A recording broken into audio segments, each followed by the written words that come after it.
This time I invite student athlete Olivia Gilmore to the stage to present on behalf of Paul Soucy.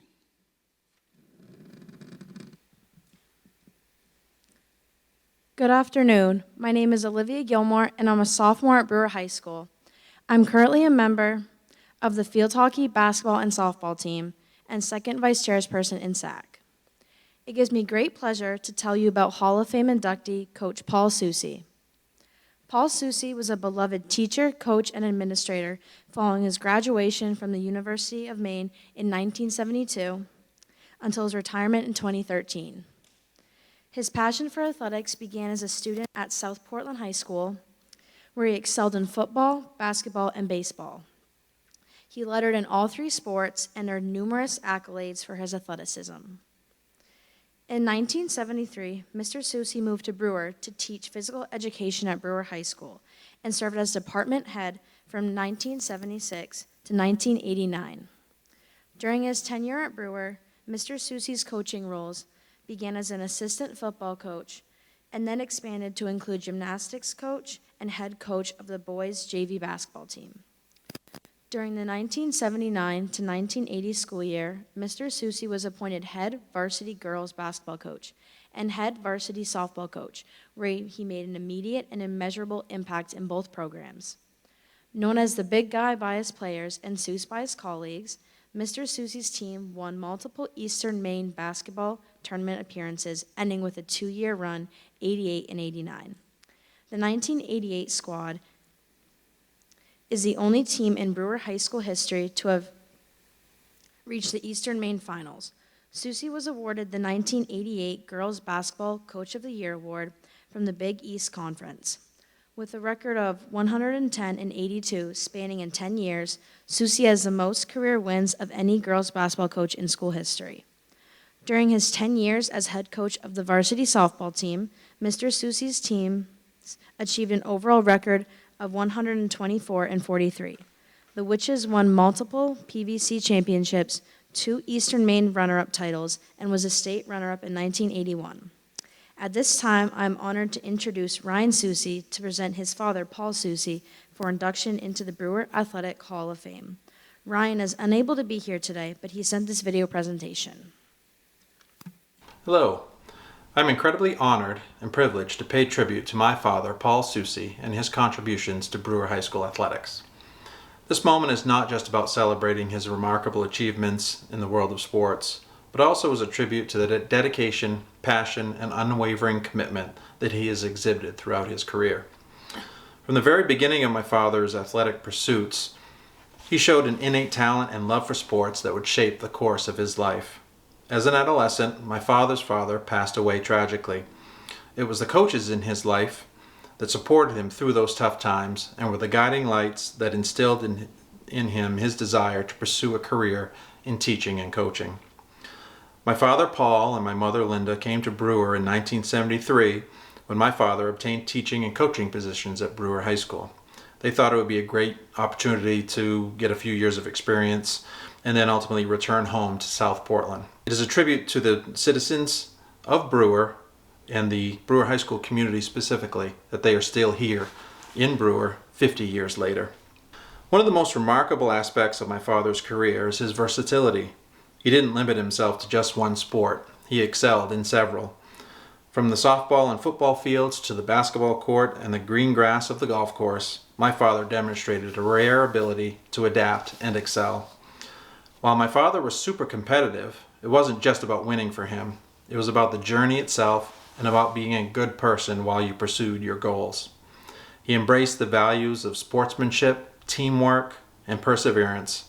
He inspired those around him not just with his victories, but also with his determination to bounce back from setbacks, showing us that true champions can rise in the face of adversity.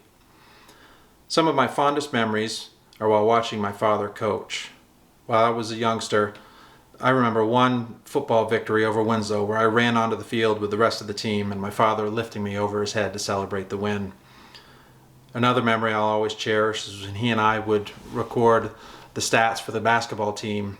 We'd go into the high school on the weekends, grab a pizza, some chips, and a soda, and it'd be just the two of us going over that week's games. It was always a lot of fun, and I'll always remember those times. His dedication extended beyond his own athletic pursuits. He shared his knowledge and passion with countless aspiring athletes. He instilled in them the same values he held dear: discipline, respect, and the importance of hard work. His coaching not only produced winners on the field, but also exceptional people off of it. My father's legacy isn't just about the trophies and records he amassed. It's about the lives he touched and the inspiration he provided. He showed us that through discipline and dedication, you can achieve greatness no matter the odds. I can't help but reflect on the countless hours of training, attending coaching clinics, the early mornings, the late night bus rides, and other sacrifices my father made to achieve his goals. He and my mother both taught me that success isn't just about the talent. It's about the effort and the heart we put into all our endeavors. He instilled this into his players as well. My father, Paul Soucy, is not just a coach. He is a symbol of what the human spirit can achieve when driven by passion, hard work, and determination. He has not only left an indelible mark on Brewer High School athletics, but has also touched our hearts with his humility and grace. It is an honor to present my father, Paul Soucy, for induction into the Brewer Athletic Hall of Fame. Thank you, and congratulations, Dad. I love you. Well, my name is Eileen Williams, and it's an honor to read Coach Soucy's acceptance speech for you all today. This is Paul's speech in his words. I'd like to first begin by thanking the student narrator, Olivia, for the kind words. I want to thank my wife, Linda, for her support. We've been married and put up with each other for 52 years. Thank you to my son Ryan and his wife Marcy and my grandson Evan, who are always there for me. Lastly, I'd like to thank my siblings, Carol and Donna and their spouses, my brother David, and as well as his friends Karen Marsters and her husband Irv, and my former players for coming today.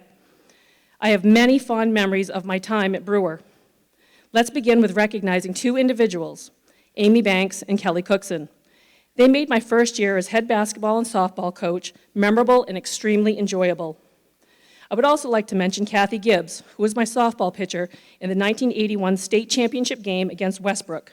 She pitched 9 innings for the Witches, and although the game didn't end in a win for the Witches, Kathy pitched one hell of a game. When I was an assistant football coach in the fall of 1973, we had 8 losses and 1 win. That win was against Bangor. I will never forget it. That, to me, was memorable. In 1974, I coached gymnastics. Brewer needed a coach, and I was asked to take the position. I hadn't had much experience. However, Peter Hughes was state champion in that year in the floor exercise. Not sure about my coaching, but I was a hell of a spotter. In 1985, the girls' basketball team was playing Presque Isle at home. It was a close game. The clock was ticking down, and the fans were yelling, "Soucy, stop! Call! Time out!" I waited until there were about 8 seconds left on the clock, and I called time out. Presque Isle was double-teaming Chris Littlefield, so I set up a play where Amy Bertolicini would inbound the ball to Chris Littlefield, Sonia Faulkner would set a pick on the baseline, and the inbounder, Amy Bertolicini, would shoot the ball. Swish, she made the shot, and we won the game. What a rush. One of the best shots I ever saw in 1988 was when Eileen McTighe Williams scored a basket on her knees to avoid a 3-second violation. Sorry. I have to say the 1988 and 89 girls teams were very special and extremely meaningful. I can remember one basketball game against Winslow when the score at halftime was something like 40-20. In the locker room, one of my players said, "Coach, what defense are they playing?" And I responded by saying, "I don't know, but I hope they continue to play it in the second half." Reflecting on my time at Brewer, I can recall a certain student-faculty basketball game where Phil Kimball came up behind Dennis Kaya and pulled down his shorts as Dennis was shooting a layup during a game. I wonder if this is where Dennis got the expression, "fire up." At this time, I would like to address the student athletes here today. I encourage you to get involved in athletics long after high school in any capacity, whether it be coaching or maybe even as an official. Today, there is a shortage of officials. We need you. In closing, I would like to thank the Hall of Fame for this honor. It means a great deal to me. I feel privileged to have had the opportunity to serve the many students at Brewer High School. Thank you.